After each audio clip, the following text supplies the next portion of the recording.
در اسنوکر قبل از اینکه درباره نشانه‌گیری و ضربه زدن صحبت کنیم، باید یاد بگیریم چطور درست پشت میز بایستیم. پس با آرامی وارد خط ضربه شوید. حالا نوبت پاهاست. برای یک بازیکن راست دست، پای راست معمولاً در امتداد خط ضربه قرار می‌گیرد و پای چپ کمی به سمت بیرون قرار می‌گیرد. پاها نباید بیش از حد نزدیک یا بیش از حد دور باشند. حالا بدن را به آرامی روی میز پایین می‌آوریم. بدن باید راحت و تا حد ممکن ثابت باشد. پاها وظیفه حفظ تعادل بدن را دارند و هنگام ضربه نباید حرکت اضافی داشته باشیم.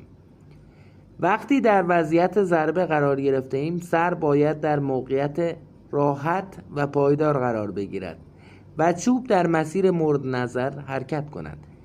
هدف این است که این وضعیت را بتوانید برای ضربات مختلف تکرار کنید. چند اشتباه رایج را فراموش نکنید.